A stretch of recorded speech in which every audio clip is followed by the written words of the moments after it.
You're listening to the Cricket Podcast. Hello, everyone, and welcome to the Cricket Podcast, where it's official. Bazball has landed in India. It's been a proper day of cricket today. India, they notch up 445. It looks like a great score. You think job done, India. Dan and I were like 450. The game's over. Less than 24 hours ago. And now England, in a sense, I'm a little bit surprised that they haven't narrowed the gap to less than 200 already. I'm Jack Hope. I'm joined by Max Rowe-Brown. Max, it was kind of a giddy, well, certainly a very giddy second half of the day, and a pretty exciting first half of the day as well, wasn't it? A proper day of Test cricket to get our teeth into. Yeah, a real. Well, it bubbled a little bit yesterday, didn't it? It trundled along at times, but there was enough to keep you going. And then today was where it exploded into action. It was something else that afternoon session, and not to mention everything that went before it. So really good day of cricket, like you said. I think first off, I mean, you and Dan are probably still on safe ground, right? Because they only got 445, so they didn't get 450. So the game was still on. Right? You're spot on. Actually, Max, we were very explicit saying for England to have a chance this match, they needed to roll India for less than 400. That was where we set the point, which we were like, even if England bat well, 400 should be more than enough for India. And it looks like we're, Well, look, we know how our early predictions went, don't we? So why change the habit of a lifetime, eh? There's a great comment in the chat straight away, and if you're on YouTube, do say hello. We love those interactions, and if you're listening on Spotify or iTunes or whatever, make sure you leave a review. We've had a few of them in recently, so thanks for that. It makes a big difference to where we rank in the world's Apple podcast ranking, which is ultimately how we measure self-worth. Yes, exactly, whether it's a success or not. Tim says, I don't think it's hyperbolic to say England will win every test for the next decade. And after watching the last 3 hours, it does seem like that is true. Like if you just saw the last 3 hours, you would think this was the greatest show on turf. It was preposterous. But there is context to this. India did get those 445 runs, and I think the game is very much in the balance, and India probably still are the favourites, in fact. Which makes it, as I said, a really interesting conversation topic of a test. Max, do you want to summarise things? Sure. So, start of the day, job very clear for England. Get Kuldeep Yadav out of the way. Why? Night watchman, fine. Kuldeep Yadav, night watchman. Interesting. But that aside, they did manage to get rid of Kuldeep. They also managed to get rid of Ravi Jadeja. And at that point, India were 331 for 7. And you're thinking, England are in with a shout of exactly what Jack and Dan alluded to yesterday, of trying to keep India under 400. But new man, Jurel, batted nicely. A really impressive show from him. A couple of lovely shots. The sort of late ramp off Wood sticks in the mind as well. And Ravi Ashwin batting at 9, so it wasn't like it was the long tail that we've seen in recent times. A genuine, a man with genuine ability with the bat coming in at 9, and they did frustrate England for a while, as did their old nemesis Jasprit Bumrah, reprising his usual all-rounder role against England only, and that took India to 445 as trailed, which. This is a pretty commanding first innings score. England would certainly have felt up against it. But they didn't show it because Ben Duckett came out and just slayed the ball everywhere. They got off to a fast start before tea in a sort of 6-over period, but they ended 31 for none. That was a pretty good, impressive set your stall out. I missed the next 20 minutes and I came back and it was 78 for none. And I was like, what is going on? What has just happened? It was... couldn't believe it. I genuinely couldn't believe it, and they didn't stop. They carried on. They kept going.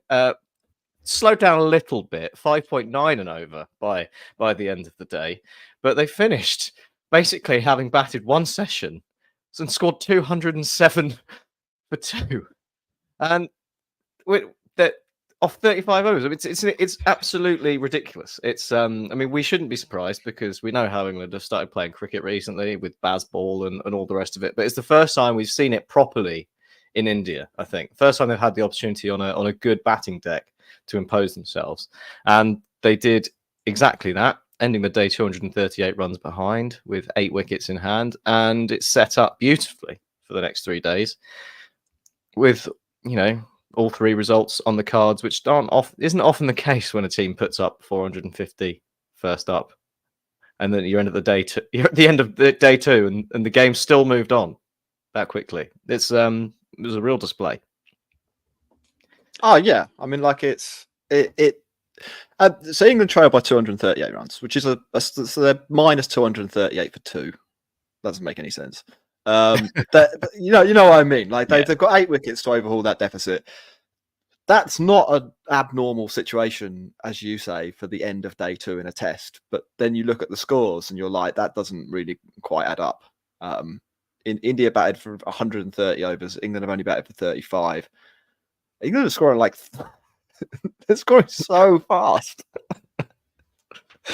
It's ridiculous. They're scoring more than double the pace of India. It's just absolute must-watch cricket. I like in the best possible way.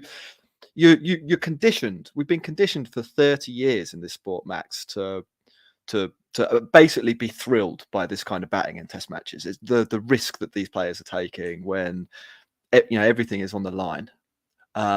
There's no artificial edifice in terms of limited overs to force them to do this. They're doing this of their own volition. They're saying, I'm going to take on this risk.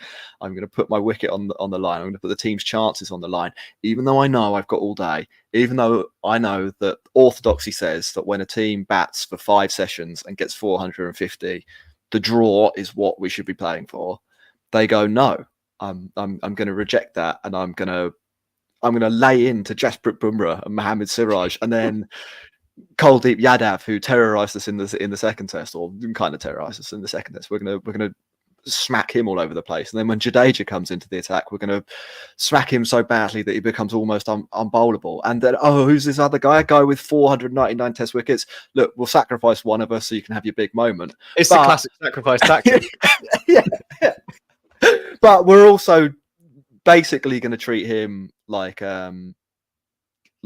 most teams would treat a part-time spinner who like India have been treating Joe Root in this test. Yeah. And you know that, like, we know how good all these Indian bowlers are, and we know, in relative terms, that the England batters shouldn't be able to do this. They shouldn't even be on the menu list. And I also know that we've been watching this for 2 years now, and it still thrills. It's still the most exciting thing in cricket, watching Duckett do what he did. And I also know that, like, it rubs some people up the wrong way. And when they do their interviews, when they're probably doing interviews right now, telling everyone that the test's in the bag, like way over exaggerating their position and saying loads of stuff that Ricky Gervais would be proud of, or Brendan Rodgers, like that kind of stuff that is quite easy to write off as bullshit. But then they actually go and do the bonkers stuff.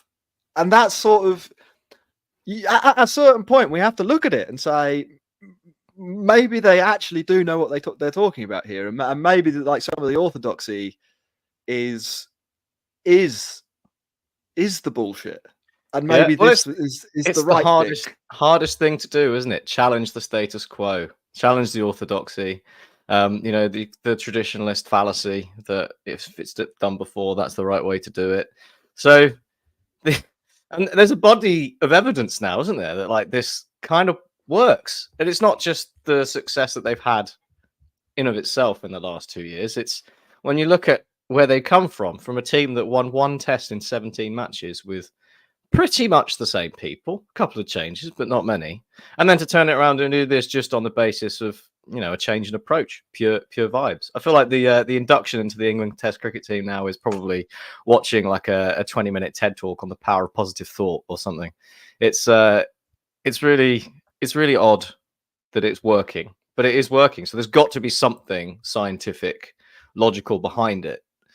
Because, I'm not going to buy into just vibes, right? That's not going to cut it. There's got to be something underlying, fundamental that makes this work. And I think just the pace, speeding up the game, it makes sense from that point of view in terms of, I guess you can say, like, in Test cricket, after a while, you can say maybe there's a ball with your name on it, or eventually you will get unlucky. Like on average, what is it, 10 full shots per wicket? But what are those full shots like? Does being more attacking change that equation? Being more attacking naturally means you're going to score more runs before you get the ball that's got your name on it, or whatever it is. And you also make the most of better conditions if you bat quicker when the pitch is flat. So I think there are those kinds of things where, like, you can get swept up in the whole the phenomenon of Bazball and all the rest of it. But there are things that just do kind of make sense. No, I totally agree with that. I think from an analytical point of view, you've sort of named all the things. Like you know that, and with Bazball, this is true as well. It's slightly higher with Bazball, but it's about 12 false shots per dismissal that England run at, and a lot of other teams are between sort of 10 and 12. England are the best in terms of being able to get away with false shots, but really not by a margin that you'd say is totally nuts. But because they score so quickly, they're playing false shots and getting out to them at a very equivalent rate to everyone else in the world, but they're scoring at a rate that is not equivalent. So mathematically, they're getting more runs. And then I think in the case of matches like this one, the point you make about doing more of your batting on a better pitch is really well made. We've seen today that it deteriorated from yesterday, and we would expect that to happen again. So if you are faced with a deficit of 450, and even if drawing is something that you're interested in doing, it would make sense to try and score more of your runs when it is easier than to score more of your runs when it is harder. So tactically, that makes sense. And then the third one, and we talked a lot about this in the Ashes, and probably just in general before that as well. It really screws up what the bowler wants to do. Yeah, if they're trying something and you're hitting them for 4 over and over and over again. And that's what Duckett did to every bowler that he faced today. I mean, like Duckett, it was incredible. Yeah, he was unbelievable. But I think the best sort of specific example of that point you make there, Jack, is probably the number of times England's batsmen have been using the reverse sweep, because that is a shot that you play to basically a delivery where your finger spinner wants to stick it right on the spot every time, just sort of off stump, middle and off stump.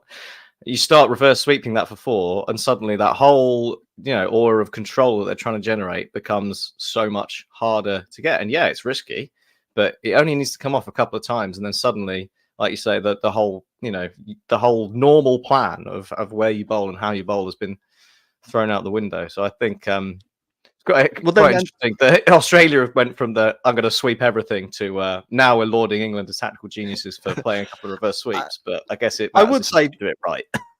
Very different pitches. I think there is a distinction to be made there. Yes, I'd also say on the point you're making about reverse sweeps, that is a really good example, because as we all know, if you keep doing it, the captain is forced. Like, they have to change the parameters of the game, and the way that they do that is by moving somebody to stop you hitting the ball there, which means that the original bowling plan, which had its original field designed to prevent runs and take wickets, now no longer works. And you have to sacrifice one of those two. You have to sacrifice something then if you're the captain. So you have to put someone out behind square on the offside, where you're never going to hit the ball in an orthodox fashion, to stop the reverse sweep.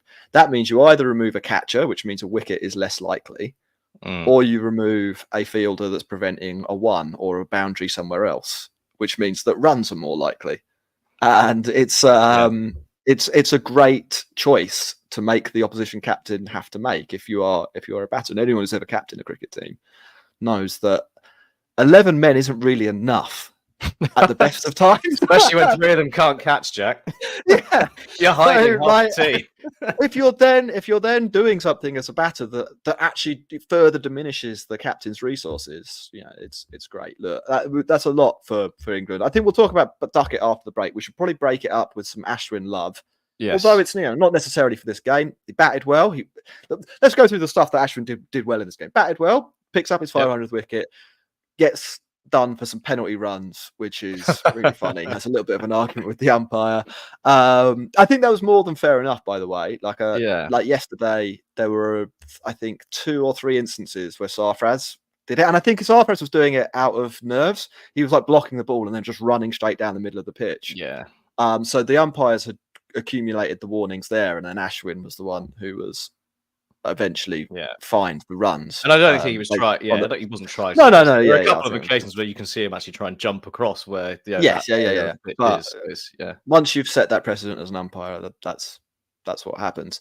Yeah. 500 wickets though, Max. Like it's just a number, but it's an important number in terms of confirming status as one of the greats of all time. It's just a number, but it's a very nice round number, and we all like round numbers for milestones. I mean, Ashwin obviously he's been a great for a long time. He's he's played 97 tests for India now. He's 37. I feel like he probably could have had a few more. I think he's been a little unlucky not to have been picked in some, overseas series and things. But at home, obviously, absolutely phenomenal. He's done it all at an average of under 24, which is pretty impressive. And obviously he can bat as well. So, genuine all-rounder, which that does make it more impressive when you think someone who's, that good with the ball can also do it with the bat. But I think for me, what I love about Ashwin is just the way he sees the game. He's got such a keen eye, such an analytical mind, and the way he approaches it and thinks about the game, I absolutely love. And there's one thing that's always stuck with me about Ashwin was when we interviewed Mark Watt after the World Cup. Mark Watt, the Scottish left arm spinner, who does all sorts of weird, crazy shit like bowling from 5 yards behind the crease and different, variations, and had a real stand-up performance. And he said to us that he had a chat with Ashwin after the game when Scotland played India, and Ashwin just said to him, every time you've hit someone over the top, the next shot you play is a sweep. I think it was, or something like that. And he was blown away that Ashwin had taken the time to analyze his game with the bat because he was going to be bowling at him. And I think that encapsulates what I love so much about Ashwin as a cricketer. He's always striving to further himself, develop himself, learn more about the game, and the way he gets wickets. And I actually think the way he got Crawley was kind of possibly reaching a little bit, but kind of an example of that kind of way he thinks, because it was a trap. They set a trap.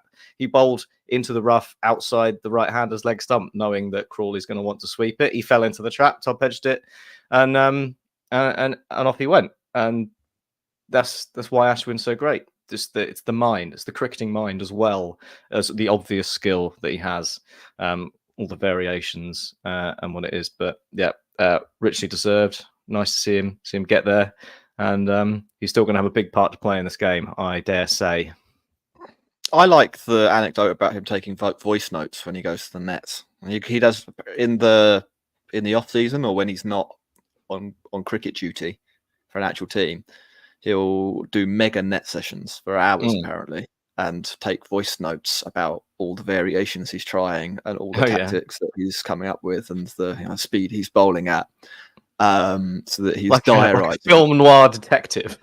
Yeah. It is a little bit like that. I've been working on this theory. If I bowl in the rough outside leg stump, maybe Zach Crawley will go for it. So just an unbelievably great player. 500 wickets, average below 20 for stacks of fifers. You're talking about him not playing away as much as at home. That is true. Plays 58 tests at home, 39 or 40 away if you include the World Test Championship final, which you probably should, although technically neutral.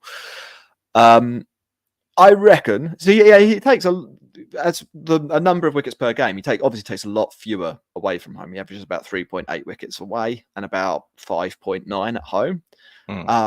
But let's say he played a similar number of away tests. He'd have potentially another 70, 75 wickets there, and he'd have a shout, I think, at overhauling some of the really big boys at the top of the table. yeah, you never know. He might do it anyway. But to put into context how good he is, despite the fact he's not even played 100 tests, it's astonishing. I think he's also Max, the fastest Indian bowler to 50 wickets, 100 wickets, 150, 200, 250, and so on, all the way up to 500 wickets in terms of tests and balls bowled. And the second fastest bowler in terms of balls bowled to 500 wickets, behind Glenn McGrath. So he's really, really company, good, isn't it? Yeah, he's really, really, really good. Yeah. Then hold on, someone's just put in the chat. Chattel said Nathan Lyon congratulated him for getting 500 after him. Nathan Lyon got 500 wickets.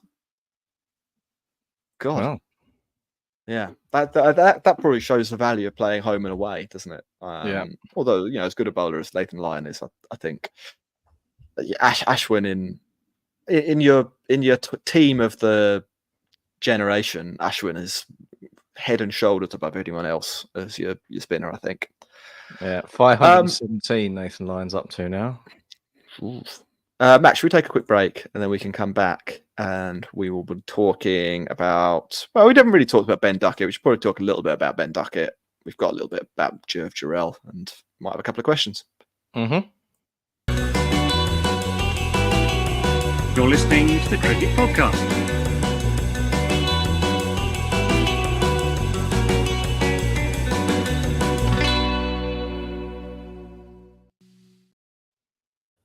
Welcome back, everyone, to the Cricket Podcast, where we're talking about the second day of the third test between India and England in Rajkot. It was a day with lots of stuff that happened, and one of the most notable stuffs was Ben Duckett's century. His first big score of the series, third test century overall, and probably, I would venture, Max, the best of his three. I think it's got to be, isn't it? Just given the situation, the way he went about it, and where England were, obviously with that big deficit, it was stunning. Really, really impressive from ball one, taking on Jasprit Bumrah, who's been unbelievable this series, mostly with the old ball. To be fair, but nevertheless, setting out your stall early and saying, we're not afraid of you. We're going to score runs off you. And then taking it from there and never looking back. 21 fours in that 133 and 2 sixes. So, big, quick bit of maths. That's 96 runs out of 133 in boundaries, which tells you all you need to know about what Ben Duckett was doing today. It was all around the ground. It was aggressive. It was assertive. And most of all, it was quick. And it's got England to where they are now. And I mean, England, I think Zach Crawley's been threatening it a bit, hasn't he, in the first couple of tests? Some quick 50s. They both got up to 50 partnerships regularly. Another one, 89 today. And it was Ben Duckett's turn today, but he went the extra yard, didn't he? And yeah, I mean, I'm not sure what else I have to say about it other than just it was a phenomenal display of hitting against everyone. He took on everyone and he beat them all. I think there'd been a little bit of a view after the first two tests that maybe Ben Duckett wasn't as good against spin as he's maybe billed. I mean, in England, he's known or was known prior to his sort of test comeback as a very good sweeper and a very good player of spin. And in the first couple of tests, that hadn't necessarily come through. I think has he been out to the spinner 4 times or 3 times and out to Bumrah once? So maybe a few question marks there. I think what was most impressive to me was how good he looked against Kuldeep and Ashwin, the two guys who matchup wise should be the two that do the most damage to him with their ability to spin the ball away. And the way he sort of took them on over mid wicket quite regularly, just hitting against the spin with a flat bat reaching all the way down the pitch. It's a slightly unorthodox technique, the one that Duckett employs. I mean, you might even go further than that. It's quite an unorthodox, maybe a very unorthodox technique. But when it comes off like this, pace Yeah, real. if you can trust the pitch to a degree, and I guess it's been a fairly slow pitch, hasn't it? It gives him the opportunity to, I guess, turn that slightly better length ball into a full ball. The way he plays that slap shot. I think there's a possibility with Duckett as well. I mean, it's a really aggressive innings. This, even by the standards of Bazball, 133 off 118 is quick. It's quick for a one-day innings. Yeah, it is. This would be a match-winning 50 over innings. He's scored quicker here than some of Babar Azam's half centuries in T20, I reckon. Probably quite a few of them. And the other thing that's interesting about it is I think after the second test in particular, I think alongside the view that he wasn't so good against spin, I think there's probably question marks about his ability to defend. And here he's basically said, well, I'm just not going to defend then. I'm literally just going to try and score runs off every single ball. And well, that was the joke in the Ashes, wasn't it? Not a single leave. So well, yeah. It was also an innings that didn't start that quickly. I thought first few overs before tea, I was looking at Duckett thinking walking wicket here, he's going to nick off. He's getting nowhere near these, and then suddenly he just started timing it, and yeah, it all came together and has transformed the match. Max, have you seen the height thing that's going on? Oh yes, so yeah, the top scorers in the previous test and this test. Yeah, this is really interesting. So in the second test, the 5 top scorers, or the 5 players who scored more than 40, were Jaiswal, Shubman Gill, Crawley twice, Stokes and Akshar. All of whom are 6 foot, so 6'1", 6 foot, 6'1", 6'5", and the other 2 6'1". In the third test, all the batters to score over 40, and Pope, who scored 39, so he's sort of honorary 40 club. All 5'8" or under. Duckett, maybe the shortest of the lot, alongside Sarfaraz. And nobody can really get a proper height for Sarfaraz, but he's either 5'6" or shorter. Sounds like Rajkot would be my ground if I ever took took to India. I'm annoyingly in between the two, so I'd just get no runs anywhere.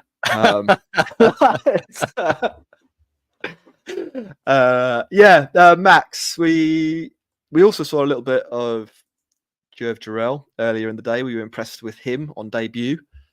Yeah, I thought he looked pretty assured. And like I said, he hit Mark Wood for like a late ramp 6 after about 10 balls, which was quite a statement. And he looked pretty solid. I mean, he got away with a couple, didn't he? He was dropped a couple of times in the 30s. Probably chances that England really should have taken. But you know, in general, aside from that, he looked like he looked very much like he knew what he was doing. Certainly, the 2 new guys have done more already to suggest they should be in the side ahead of both Patidar and KS Bharat. Obviously, it's a good pitch and it's a lot easier to bat on. So, well, you don't want to jump to conclusions immediately, but you know, early signs are promising in terms of the Indian depth chart, which isn't necessarily a shock to us because they've got bags and bags of class. But yeah, I thought Jurel looked decent, and certainly has given himself a good shout to keep the gloves for the next test. He looked quite good with the gloves as well. I thought a few good takes down the leg side, looked pretty sharp. So if he can do that, there's you don't have the wicketkeeper argument either to get KS Bharat back in the side. So yeah, good effort from him, and looking up in terms of that middle order that we previously thought was a bit shaky. Yeah, it looks that way. The big question is, Max, who's going to win? Yeah, I mean it's easy, isn't it, to get kind of swept up with what just happened in that evening session rather, because it was pretty bonkers. But the fact of the matter is, England are still 238 runs behind India. The pitch isn't getting any better either. That's my concern. There's already there's a couple that have turned sharply. There are a couple that turned quite sharply on day one, like Tom Hartley bowled a couple of absolute rippers. There was that one towards the end where we had that DRS check that didn't take the edge. Ashwin on Duckett, where it actually pitched outside leg and then span back. So there's definite signs of some serious turn there. So if England aren't able to get a lead, they're in a lot of trouble. And I think there's still a long way for them to go to get there. They're giving themselves every chance, but there's still a long way to go for them to get to that stage. And, if they've got a bit of a chase on in the fourth innings, I think it could be really, really tricky. We've also seen the signs of a couple keeping low as well. I reckon it could be one of those pitches that very suddenly, like halfway through day 4, gets very difficult to bat on. So I still think India are favourites, but England are giving themselves as good a chance as they could have hoped for after the first innings, India's performance. It's certainly a very different conversation now than it was 20 minutes before tea. If the win probability, if that's what you're into, or the market, has India at 47%, England at 33%, with a big chunk going to the draw. Now, I am suspicious about the 20% draw factor in that. I think that the way England play and the speed at which they bat make that unlikely, even though they have slowed down. And across the series, we have seen them slow down a fair amount. Once the ball gets a little bit softer and they're playing against the spinners, they tend not to be going at sort of 7 and over the whole time. I still don't see them batting for much longer, even in a best case scenario, than sort of 90 overs, which would get them to about parity. And that would mean India were batting by the end of tomorrow, in which case I think the draw is completely off the table. And then the rate at which the pitch deteriorates really comes into the game. What I will say, and there is some evidence for this over the history of the sport, that that in these high-scoring matches in Asian conditions, you are slightly more likely to be able to force a win if you are the team that bats last, because you have a bit more control and over the run rate of that final innings, which means you have more control over the risk. Now, where this might play out. So let's say England do get to within 50 of India. India then have a very difficult third innings where they know they need to take some risk to set a total that England will struggle to chase, or in a best case scenario will be completely unable to chase. But they also know that if they take too much risk, they could end up posting a target that would be very poor, basically. Take too much risk, bowled out for 150, England will probably chase 200 quite comfortably. So that means the third innings actually becomes the difficult innings. Although the conditions are worsening, because of that uncertainty, the third innings can be really difficult. With all of that in mind, I think you have to look at this game and you have to look at how England have batted and how quite a few times in this series they've lost 8 wickets for 120 runs. And you have to say that the margin that exists at the moment, 238, is probably enough to put India well in control. So I would say, to go back to the win predictor, I would actually split that draw equity maybe down the middle and say this is 60-40 to India. But were we talking about this 20 minutes before tea, it was probably more like 90-10, which tells you a lot about that Duckett innings and what England have done since then. So, lots to think about. Max, have you got any more thoughts? We didn't have any questions on Twitter. I didn't put the tweet up about this show until 5 minutes before we went live. And no immediate response. Fair enough. Yeah. It's going to be really interesting tomorrow. I suspect what you were saying about England batting 90 overs. Yeah, every chance of an edgy declaration if England are still going tomorrow, which would be interesting. Do you think if everything went like incredibly well and England didn't end up all out, because obviously the other side of it is England go for it and they end up throwing loads of wicket away 5 runs there. But if England end up like, I don't know, 7 down and they're on 480 and there's, I don't know, 45 minutes left to go at the end of the day, declaring, it's on.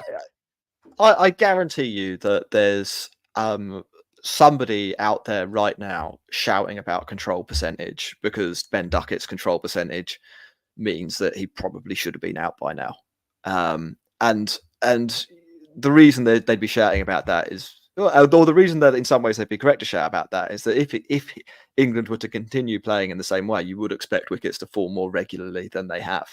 Like it is great what England have done here, but let's not pretend that there weren't player misses or chances. There were, and there's a little bit of luck involved in any score of 207 for 2. We said exactly the same thing yesterday about India's big partnership between Rohit and Jadeja. There was a little bit of luck there. So if that turns, England could 100% lose loads of wickets. But pitch looks good, Duckett looks good. It's very tempting to get up at 4 a.m. Like generally for these series, I get up early, but not at 4. Like I get most of my cricket watching in while it is light outside in the UK. But tomorrow's has the most compelling case in the series to date to do the 4 o'clock and watch the game, which is the most positive thing I think you can say about Test cricket. Yeah. Bazball saved the game. Gets you out of bed at stupid times. Then England have saved Test cricket. Bazball will get you out of bed in the morning. Right, that's it. Like, a little reminder to everyone: make sure you're following the Cricket Podcast at the Cricket Pod on Twitter, Instagram, and TikTok, and Facebook. It still says vote for the Cricket Podcast on YouTube. You can't do that anymore. We came third as the best cricket podcast in the world, which is okay. And if you'd like to support the third best cricket podcast in the world, you can do that directly at patreon.com/the cricket pod. There's some bonus stuff up there. You can have a sneak peek at the new show that Dan and I are doing, Strike Rate, and a bit more. Join a Discord. And we want you to like, subscribe, and follow the Cricket Podcast wherever you're engaging with us, wherever this is coming into your ears. So do all of that. Max, we have also some bad news to share, don't we? Ross is still alive. Imagine doing a whole podcast and then being like, Ross is dead. Oh, by the way. Tomorrow, Saturday, we try and squeeze a show in if we can before we go off to various engagements. Tomorrow, unfortunately, there are no trains in the whole of London, so there will not be a Saturday podcast, which is a real devastating blow, because I think tomorrow is when the match will be decided. So the next pod will actually be Sunday lunchtime UK time after the end of the 4th day. Sorry about that. Nothing we could do. But on that sour note,